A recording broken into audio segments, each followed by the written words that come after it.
Anda menyaksikan Selamat Pagi Indonesia, pemirsa. Kejaksaan Tinggi Bali menetapkan Rektor UNED menjadi tersangka dalam kasus dugaan korupsi sumbangan pengembangan institusi atau SPI mahasiswa baru seleksi jalur mandiri tahun akademik 2018-2022. Dari hasil audit internal Kejati Bali, perbuatan pelaku mengakibatkan kerugian negara hingga 108,9 miliar rupiah.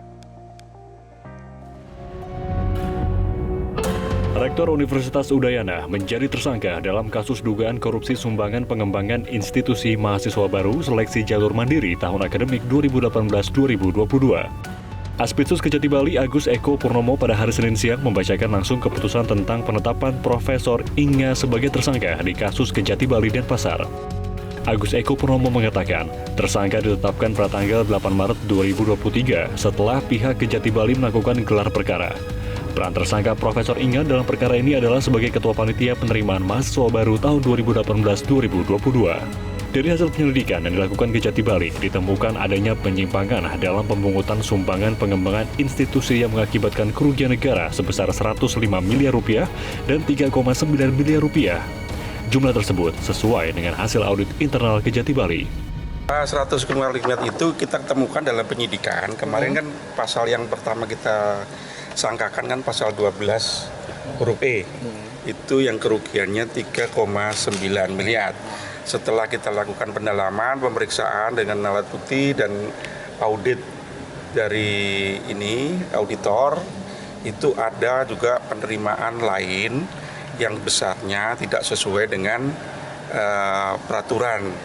Jadi kita temukan tidak hanya pasal 12 huruf E, jadi pasal 2 dan pasal 3 ayat 1 pun sudah kita temukan.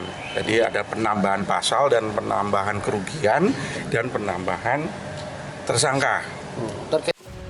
Untuk mempertanggungjawabkan perbuatannya, tersangka dijerat pasal 2 ayat 1, pasal 3, pasal 12 huruf F, junto pasal 18 Undang-Undang Tipikor, junto pasal 55 ayat 1 KUHP.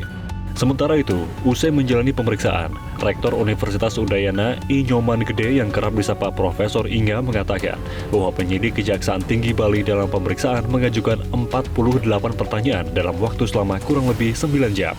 Terkait statusnya sebagai tersangka, dirinya mengaku sangat kaget karena baru kali pertama diperiksa sebagai saksi atas 3 orang rekannya yang telah ditetapkan sebagai tersangka. Ya, Prof. Ya, gitu. Minta tanggapannya status Prof sudah jadi tersangka nih. Ya itu kita hormat proses hukum gitu aja, nggak apa-apa, tenang semua ya. Kita masih melakukan tugas-tugas sebagaimana mestinya. Itu mantan ya. Pesan-pesan mungkin ke. Namun walaupun telah ditetapkan sebagai tersangka, Rektor Universitas Udayana I. Nyoman Gede belum ditahan. Meski demikian, Kejaksaan menyatakan telah mengajukan pencegahan terhadap tersangka ke luar negeri. Dari Bali, Syaifullah, koresponden Media Group Network.